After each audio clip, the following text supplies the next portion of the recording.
নমস্কার, আশা করি তোমরা সবাই খুব ভালো আছো। আমিও ভালো আছি। ভালো আছি বলতে হয়, কারণ ক্যামেরা খুলে ভালো নেই বলতে নেই। তো বেশিক্ষণ সময় নেই, তো অল্প সময়ে বলি। তোমরাও বেশি ভিডিও দেখা পছন্দ করো না বেশি সময়ের।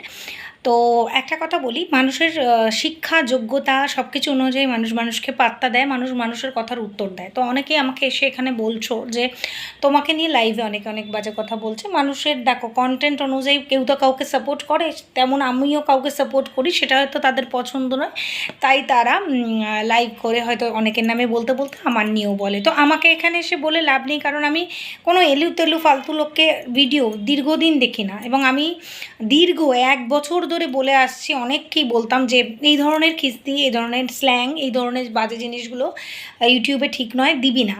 তো তারা আমাকে বলতো যে একজন, যে হ্যাঁ আমি তো দিই না, ওকে বলে লাভ নেই, মানে সে আবার আরেকজনকে বলতো। কিন্তু এখন দেখি সব জায়গাতেই সবটা হয়। এবার দেখো, যাদের অনেক সময় আছে তারা সারাদিনে 5টা লাইভ, 5টা ভিডিও, অনেক কিছু করে এবং হয়তো প্রত্যেককে নিয়ে বাজে কথা বলে। কিন্তু আমি যেহেতু তাদের ভিডিও দেখি না, একটা কথা শুনি না।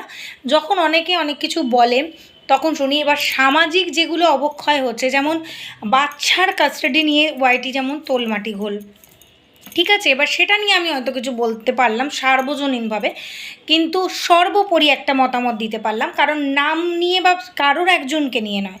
কিন্তু কোন অশিক্ষিত গাঁওয়াররা বসে আমার নিয়ে কি বলছে সেটা আমি বলবো না, কারণ এবং আমি বলছি না, এবং এটা যখন বেশি হয়ে যাবে তখন আমি তো ভিডিও করি না, তোমরা জানো। ভিডিও আমার দ্বারা অত হবে না। আমি ভিডিও করি অন্যভাবে। আমি যেটা করি সেটা যারা ওখানে বসে বলছে তারাও জানে আমি কি করি।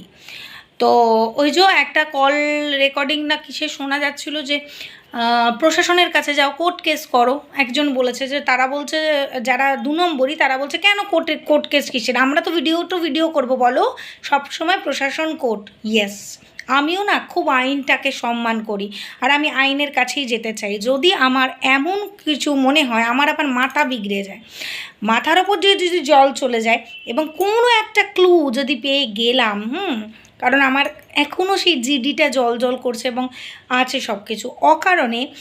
কেউ আমাকে যখন প্রতি মুহূর্তে করেই যায়, বাজে কথা বলেই যায়, তখন আবার আমার মাথা ঘুরে গেলে আমি কিছু মানে প্রুফ জোগাড় করে আমি ডাইরেক্ট কাজটা করি। তো সেক্ষেত্রে চাপ নিতে হবে না। কিন্তু এলু তেলু সবার জন্য যদি সব কিছুটা মাথা কামাই, তাহলে আমার স্ট্যান্ডার্ডটা কোথায় থাকে? তো আমার এখানে যদি 100 জন ভিউয়ার্স দেখে, সেই 100 জনই খুব স্ট্যান্ডার্ড, বোঝা গেল? 50,000 সাবস্ক্রাইবার করে নিয়ে মানুষকে বাজে কথা বলে, মানুষের পেছনে কাঠি দিয়ে দিতে 50,000 করে নিয়েছি। ওরম 50,000-এর মুখে থুতু মারি, থুতু ফেলি ওরকম 50,000-এ, বোঝা গেল? আর এই 50,000-এর হাত ধরে যে 10,000, 6,000 থেকে 10, আমার 6,000 থেকে দেখবে এগোবে না। কিন্তু এই যে 1-2 করে 100 জন এগিয়েছে না 6,000-এর পর থেকে, সেই 100 জন 100টা ভালো ঘর থেকে এসেছে। বোঝাতে পারলাম? আমার স্ট্যান্ডার্ড, আমার শিক্ষা অনুযায়ী আমাকে সেইরকম ধরনেরই উত্তর দিতে হবে। খুব বাজে একটা চক্রে ফেসে গিয়ে বাজে কথা বলেছিলাম। এবার দেখো, যেখানে আমার বাচ্চা পরিবারের প্রশ্ন এসেছে সেখানে আমি আইনত পদক্ষেপ নিয়েছি। যেখানে আমার সম্মান আবার ধূলিসাৎ হবে সেখানেও নেব, চিন্তা করতে হবে না। তবে আমার খুব ভালো লাগে, আমার কিছু ভালোবাসার মানুষ আছে, তারা এসে আমাকে বলে, কিন্তু বিশ্বাস করো আমি তাদের কিচ্ছু দেখি না। এবার ব্যাপারটা হচ্ছে কন্টেন্ট, মানুষের কিছু কন্টেন্ট হয়, সেই কন্টেন্টগুলো আবার অনেকের পছন্দ হয় না। মানে একজন কিছু কন্টেন্ট বানালো, সেই কন্টেন্টটা আমার পছন্দ নয়, তা বলে সেই মানুষটা আমার কিন্তু অপ্রিয় হয়ে যায় না। যেমন প্যাশন উইথ এপি, যে দিদিভাইয়ের ভিডিওগুলো আমি ভীষণভাবে পছন্দ করি, কারণ তার আলোচনাগুলো ভীষণ গঠনমূলক হয়। তো এখানে অনেক শিক্ষিত মহিলারা আছেন যারা খুব সুন্দর আলোচনা করেন। তো আমি কালকে একজনের কথা বলেছিলাম, তিনি মুখ দেখান না, তিনি হয়তো কিছু থাম্বনেল দেন যেগুলো আমার ভালো লাগে না, কারণ তার স্ট্যান্ডার্ড অনুযায়ী আমার ভালো লাগে না। কারণ আমি যতটা শুনেছি তিনি অনেক বেশি শিক্ষিতা, কিন্তু তার কথা বলা এবং গঠনমূলক আলোচনা আমার ভালো লাগে। এবার যেটা ভালো লাগে সেটা ভালো লাগে। তিনি যখন কিছু কথা আমার এত ভালো লাগে যখন দুটো সমাজসেবীকে নিয়ে ডিফারেন্সিয়েট না করতে বলছেন, এই কথাগুলো ভালো লাগে। একটা কি জানেন তো, যে অশিক্ষিতদের কথা আর শিক্ষিতদের কথার মধ্যে একটা ফারাক আপনি বুঝতে পারবেনই। সৌমি এক সোচ বলে একটা চ্যানেল আছে, সৌমি আমাদের বোন, কথাগুলো বলে খুব সুন্দর বলে, কিন্তু হয়তো ওর কন্টেন্টের সঙ্গে আমার কন্টেন্ট মিললো না, আমার সঙ্গে ওর মিললো না, কিন্তু কোনোদিনও সৌমি বলতে পারবে না যে মুনমুন্দি এমন কোনো কথা বলেছে যেখানে মানুষ হার্ট হয়েছে, মেন্টাল হ্যারাসমেন্ট হয়েছে।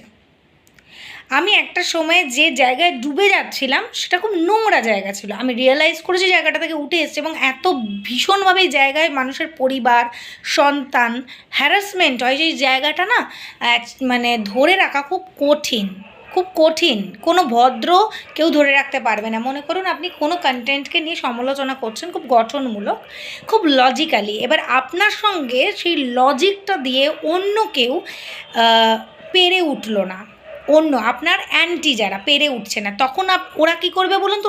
ওরা তো অশিক্ষিত, ওদের লজিক নেই। তখন আপনাকে আপনার পরিবারের সঙ্গে বাজে কথায় লিপ্ত করে দেবে, দাদা বোনের সঙ্গে বাজে সম্পর্ক, ভাই বোনের সঙ্গে বাজে সম্পর্ক, ইভেন বাবা মেয়ে, জেঠু ভাইজি, মানে কিচ্ছু বাদ দেয় না এরা। ইভেন সন্তান মায়ের সঙ্গেও বাজে বাজে সম্পর্ক এরা তৈরি করে তাকে মেন্টাল হ্যারাসমেন্ট করে ডিপ্রেশনে নিয়ে চলে যায়। এই জন্য আমি এই জায়গাটা থেকে অনেকটা সরে এসেছি। তো ব্যাপারটা হচ্ছে, আমার স্ট্যান্ডার্ড অনুযায়ী আমার কি আপনাদের মনে হয় যে ওই এলুতেলু অশিক্ষিতদের উত্তর দেওয়াটা সাজে, যাদের কোনো লজিক নেই, বেসিক্যালি সারাদিনে কোনো কাজ নেই, সাজে? তাদের একটাই যোগ্যতা, তাদের সঙ্গে যখনই কারোর মিল হবে না, তারা কারণে হোক অকারণে হোক বসে পড়বে এবং যাচ্ছে তাই স্ল্যাং ইউজ করবে এবং প্রত্যেককে হ্যারাসমেন্ট করে ডিপ্রেশনে ফেলবে। সেটা কি আমাদের মতন মিনিমাম যাদের খেটে খাওয়ার যোগ্যতা আছে, যারা ইজি মানিটা ইনকাম করার বাইরেও কিছু করতে পারে, তাদেরকে এটা সাজে এটা? কিছু মাসিদের যেটা সাজে, আমাদের কি সেটা সাজে? মাঝে মাঝে আমাদেরকে দেখতেই পাবেন না যে দিদি তুমি ভিডিও দাও না, কারণ সত্যি কথাই চ্যানেলটা না আমার খুব মানে খুব আদরের, খুব শখের। মানে আমার যখন কেউ ছিল না, ছিলে শুধু তুমি বলে না, এই চ্যানেলটা আমাকে আমার ডিপ্রেশন থেকে উঠতে অনেক সাহায্য করেছে, তাই সেই কৃতজ্ঞতাটা আমি ভুলবো না। আমি বুক দিয়ে আগলে রেখেছি চ্যানেলটাকে, কিন্তু এই যে অনেকের অভিশাপ লাগে, তার জন্য আমি একটা শর্টস দিয়েছি, তাতে কপিরাইট স্ট্রাইক খেয়ে বসে আছি, অন্য কিছুর জন্য না। তো সেটা কি করে তুলবো জানি না, তবে এটা যদি আমার নাও থাকে, আমার কিছু না। গত জুন মাস থেকে আমি কোনো পেমেন্ট পাইনি, জুলাই নভেম্বর একটা এসেছিলো, নভেম্বরের পর থেকে আমি আর পাইনি। তো তাতে আমার কি চলছে না, বরঞ্চ তার থেকে বেশিই ভালো চলছে। কেন বলুন তো? ইজি মানি, লোকের পেছনে কাঠি দিয়ে যে মানিটা, সেটা ইনকাম করার বাইরেও ইনকাম করার যোগ্যতাটা আছে, ঠিক আছে? আমার ব্লগ যদি আমি দিই বা আমার নিজস্ব আলোচনা দিই, সেখানেও না 500টা লোক দেখতে আসে। সে 500টা লোক এসে দেখে মন্তব্য করে, 4-5 জন যে ভালো ভালো মন্তব্যগুলো করে নতুন মানুষ, তারা প্রত্যেকে স্ট্যান্ডার্ড। এটা না আমার কাছে অনেক বড় পাওনা। কিছুটা আমার ভালো লাগলে আমি কমিউনিটিতেও দিই, তাদের মানে দেখাই যে আমি কতটা অ্যাচিভমেন্ট করলাম এখান থেকে, সেটা আমার ভালো লাগে। আমি দিই যে কত নতুন মানুষের ভালোবাসা আমি পাচ্ছি, আশীর্বাদ পাচ্ছি কত গুরুজনের। কাঠি দিয়ে ওঠার হলে না, আজকে 6,000 এই এক করে যে বাড়ছে, 100 জনই যে ভালো মানুষ, এই 6,000 থেকে আজকে কাঠি দিয়ে যেটা হয়, ওই যে ইললজিক্যাল আজে বাজে সেজে, গান জানে না, নাচ জানে না, কিছুই জানে না, তারাও যে এভাবে 10,000 করে ফেলেছে, সেটা আমার 25,000 না, সরি 25 কে 1000 তো, ইয়েস 25 না হলেও 20,000 হতো। 20K তো হতোই। তো 20K করতে গিয়ে নিজের মান সম্মান ডোবাতে পারিনি, আর ভয়, লজ্জা, সম্মান সবটাই ছিল। তবে হ্যাঁ, কিছু মানুষের ওপর রাগ ক্ষোভ আছে, থাকবে, কারণ অকারণে আমার বাচ্চা, আমার পরিবার হ্যারাসমেন্ট হয়েছিল, বিশেষ করে আমার বাচ্চা, এবং সেটার যখন সময় ঈশ্বর দেবেন আমি তো একটু মজা পাবই। বলেছে না, দুনিয়া একদিকে আর আমার বাচ্চা একদিকে, মজা পাবো আর হাততালি দেবো যে ঠিক হয়েছে, তোদের এরকমই হওয়ার দরকার ছিল। আর যারা এসে আমাকে অনেকে কমেন্ট করছে যে লাইভে বসে এই দেখো, এলু তেলুদের পাত্তা বেশি না দেওয়াই ভালো, কারণ এলু তেলুগুলোও জানে যে আমি ভিডিও করি না, শুধু একটা প্রুফ, তারপরে যেটা করার সেটাই করি, আর সেটা অবিলম্বে এখনই করব না, একটা সময় বোন বলেছি তো করব না, কারণ আমি না আবার অতটাও অমানবিক হতে পারি না, মুশকিল হয়ে যাবে তাহলে, কারণ আমি যখন গিয়েছিলাম তখন অনেক লিঙ্কের মধ্যে তাদেরও নাম ছিল, তো তো সে ব্যাপারটাকে আমি ধামাচাপা দিয়েছিলাম, তো করব না। এরপরে যেগুলো হচ্ছে সেগুলো তো তারাই দেখবে পরে, এখানে সবটা ডিসক্লোজ করাও যাবে না। ধর্মের কল বাতাসে নড়ে, নোংরামিটা ইউটিউবে চলবে না। তো তার জন্য বুদ্ধিজীবী বলো, সচেতন শিক্ষিত মানুষরা বলো, যারা যেটা করার তারা তো সেটা করছেই। আর একজন শিক্ষিত মানুষ হিসেবে, সচেতন মানুষ হিসেবে যদি কোনো হেল্প লাগে অফ ক্যামেরা অবশ্যই আমি করব, অবশ্যই করব, কিন্তু কোনো রকম কন্ট্রোভার্সিয়াল কোনো কিছু তো আমি এখানে বিশেষভাবে জড়াতে চাই না। বাট যেখানে